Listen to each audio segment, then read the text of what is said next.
नमस्कार दोस्तों, मैं हूं वंदना भारती एसएमसी से और आप देख रहे हैं कमोडिटी इनसाइट्स। आज बात होगी कुछ खास ट्रेंड्स की। यहाँ पे गोल्ड कहाँ पे टॉप बना सकता है और ये जानना बहुत डिफिकल्ट है, बट स्टिल ऑप्शन ट्रेड के जरिए यहाँ पे जानेंगे कि कहाँ पे टॉप हो सकता है। सिल्वर में भी यहाँ पे लग रहा है कि एक बार $34-35 यहाँ पे इजिली सिल्वर ऊपर की तरफ आ सकता है। तो डाउनसाइड दोनों कमोडिटी में ही यहाँ पे काफी कम है। और ऑयल की बात की जाए तो क्रूड ऑयल में अब लग रहा है यहाँ पे कि $70 एक स्ट्रॉन्ग रेजिस्टेंस की तरह, सपोर्ट की तरह काम कर रहा है। अगर इसको ब्रीच करता है तभी जाके $67 आता हुआ हम देख सकते हैं। और $67 आने के लिए अगर रशिया और यूक्रेन के बीच में पीस टॉक सफल हो जाती है तब जाके हम एक डाउनसाइड आता हुआ देखेंगे। नहीं तो अपसाइड में मुझे लग रहा है कि $74 तक प्राइसेस एक बार आएगा स्टेबल। आप कहेंगे कि ऐसा क्यों? क्योंकि ट्रम्प तो बोल रहे हैं ड्रिल बेबी ड्रिल, लेकिन यहाँ पे काफी सारी जो रिफाइनरीज है या क्रूड ऑयल प्रोडक्शन कंपनीज है, उन्होंने बहुत ज्यादा अपना इंटरेस्ट नहीं दिखाया है प्रोडक्शन को बढ़ाने के लिए, क्योंकि यूएस रिकॉर्ड प्रोडक्शन पे बैठा हुआ है। उनकी जो कॉस्टिंग होती है $50 से लेके $70 के बीच में होती है, और क्रूड ऑयल का प्राइसेस यहाँ पे $70 के करीब है। बहुत ज्यादा अगर सप्लाई साइड बढ़ेगा और 60 के करीब, 65 के करीब अगर क्रूड ऑयल प्राइसेस चला जाएगा तो बहुत ज्यादा ऑयल प्रोड्यूसिंग कंट्रीज को यहाँ पे समस्या हो सकती है। तो बहुत ज्यादा प्रोडक्शन बढ़ने की उम्मीद मुझे यहाँ पे कम लग रही है। नेचुरल गैस की बात करेंगे, काफी सारे कमेंट्स आए थे कि नेचुरल गैस में क्या है। नेचुरल गैस में 4% का डाउन साइड आया है। अभी फिलहाल माइल्ड टेम्परेचर को लेके यहाँ पे बात हो रही थी, जिसकी वजह से हम लोगों ने एक फॉल आता हुआ देखा है। फॉल कंटिन्यू रह सकता है यहाँ पे थोड़े दिनों के लिए, लेकिन 19 फरवरी टू 23 फरवरी यहाँ पे बोल रहे हैं कि कोल्ड वेदर फिर से आ सकता है। तो वहां पे जाके थोड़े से फॉल के बाद हो सकता है कि हम एक अपसाइड आता हुआ देखें।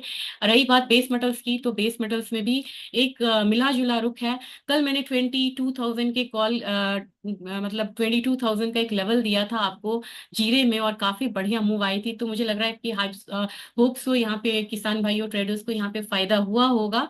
तो सीधा सीधा आप यहाँ पे चलते हैं और बात करते हैं ट्रेडिंग, किस तरीके से ट्रेडिंग ट्रेंड्स यहाँ पे बन रहे हैं। गोल्ड जो है इंटरनेशनल मार्केट में यहाँ पे $15 ऊपर ट्रेड कर रहा है, और लगातार हम लोगों ने डॉलर इंडेक्स में एक डाउनसाइड आता हुआ देखा था। और एसएनपी विक्स जो है वो यहाँ पे थोड़ा सा अपसाइड लिए हुए है, क्योंकि यहाँ पे बात भी चल रही है कि किस तरीके का पीस स्टॉक यहाँ पे उभर के आता है। अब यहाँ पे थोड़ा सा अपसाइड जो है डॉलर इंडेक्स में देखने को मिल रहा है, ये 107 के करीब है। अपसाइड आता भी है तो 107.5, 107.7 के करीब यहाँ पे रुक सकता है। तो इससे बहुत ज्यादा फर्क डॉलर इंडेक्स को तो अभी पड़ा ही नहीं है, फाइल गोल्ड को। तो यहाँ पे $15 फिर से अपसाइड ले रहा है। और जो स्पॉट गोल्ड है, दोबारा जिसने हाई बनाया हुआ था अपना ऑल टाइम हाई $29.44 का, उसके करीब जाने की कोशिश कर रहा है। अभी जो प्राइसेस है ये $29.14 है। तो मुझे लग रहा है कि अगर थोड़ा भी अपसाइड मूव, अगर इस तरीके की न्यूज आती है, तो एक बार वहां पे जाने की कोशिश कर सकता है गोल्ड। और फ्यूचर्स में $29-25 के करीब है, तो लगभग दोनों का जो गैप है, स्प्रेड है, $11 के करीब का है।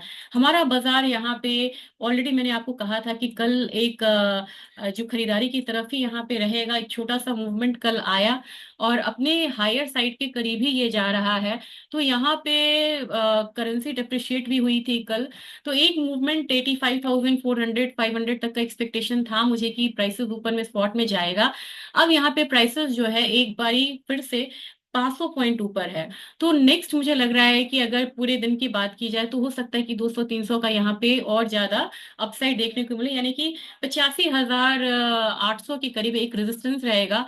सपोर्ट अपना फिर से 85,000 के करीब ही यहाँ पे रहेगा। बायस इसका अपसाइड है।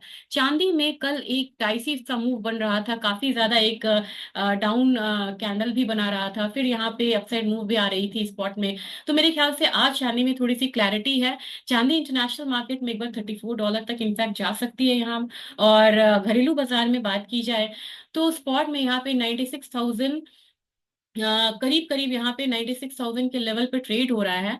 अपसाइड यहाँ पे आएगा तो 96,500 से 96,600 के करीब आ सकता है, जहाँ वहाँ पे रेजिस्टेंस है।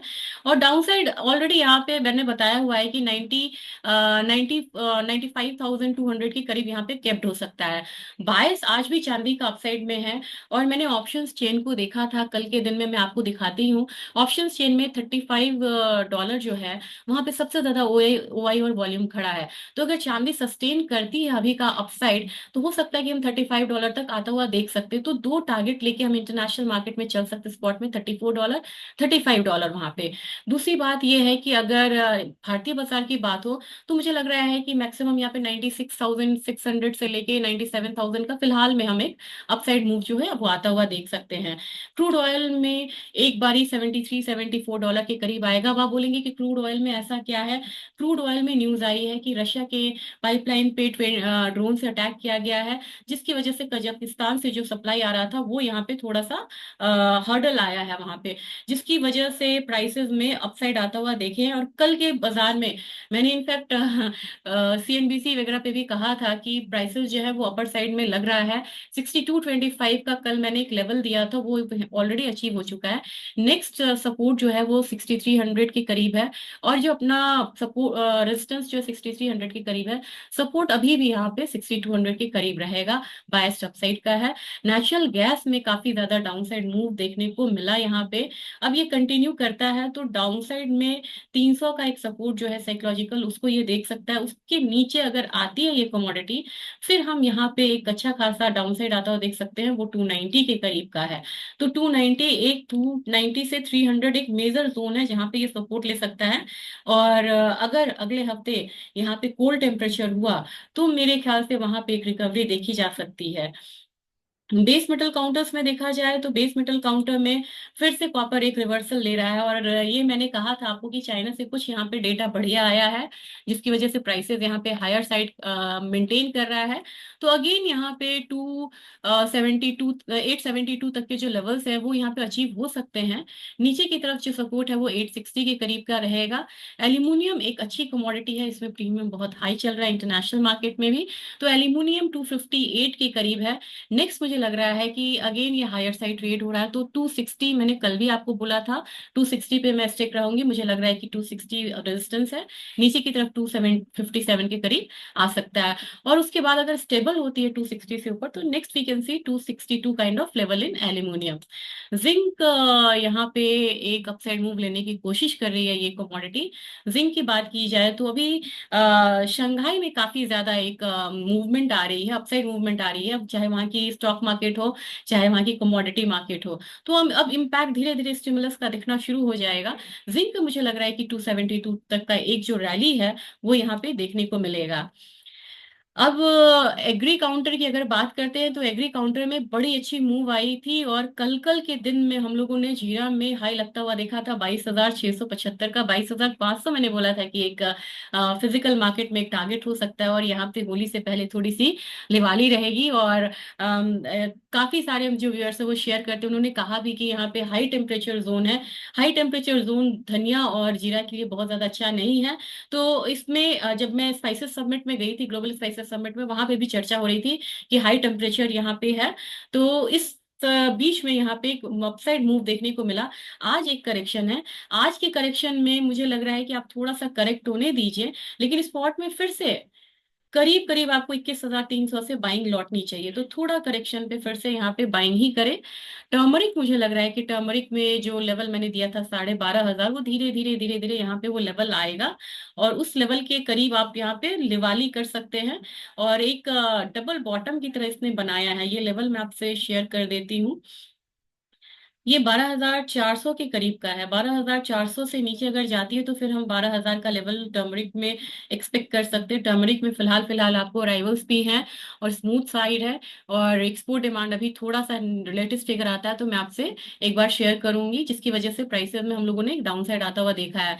धनिया में मुझे लग रहा है कि दिवाली बढ़ेगी यहाँ पे, और धनिया एक बार 8450 तक यहाँ पे जा सकता है ऊपर की तरफ, वही उसका रेजिस्टेंस है। कैस्टर अगेन रेंज में है, तो कैस्टर में एक 30-50 रुपए तक का जो 6250 6240 तक के जो लेवल्स है डाउन साइड में, वो आ सकते हैं। गुआर ने कल के दिन में काफी बढ़िया एक वो दिया था, अपसाइड दिया था।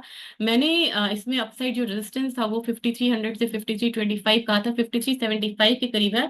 अगेन आज एक डाउन साइड भले ही दिखा दे, लेकिन गुआर में 5400 तक के लिए बने रहना चाहिए। गुआर गम ऐसी कमोडिटी है जो काफी रिएक्ट करता है रिक काउंट्स पे और क्रूड प्राइसेस पे। क्रूड प्राइसेस पे नहीं करके वो रिक काउंट्स पे ज्यादा करता है। मेरे ख्याल से आज के दिन में थोड़ा सा करेक्शन है, लेकिन अगेन 10,400 को हम यहाँ पे ध्यान में रख के ट्रेड कर सकते हैं। यूएसडी आईएनआर यहाँ पे 86.94 के करीब है, 87 के करीब फिर से आ गया है। और ये प्रीमियम ऐड कर सकता है गोल्ड प्राइसेस में, तो हमारा गोल्ड प्राइसेस जो है वो ऊपर की तरफ यहाँ पे ट्रेड होता हुआ ही दिख सकता है। ट्रिगर्स की बात करेंगे तो ट्रिगर्स में आज बहुत ज्यादा नहीं है। कल के दिन में हम लोग यहाँ पे ट्रिगर्स आता हुआ देख सकते हैं। आज के दिन में एक इंटरेस्ट रेट की मीटिंग है, और कल के दिन में और एक है कि यूएस मार्केट कल के बाद आज ओपन होगा। तो इकोनॉमिक कैलेंडर से मुझे बहुत खास दिख नहीं रहा है। एक रिजर्व बैंक ऑफ ऑस्ट्रेलिया का है कल के दिन में, यहाँ पे ट्रम्प की स्पीच है, और सीपीआई डेटा यूके का है। तो इन सब डेटा को ध्यान में रखते हुए आप ट्रेड करिए, लेवल्स को ध्यान में रखिएगा।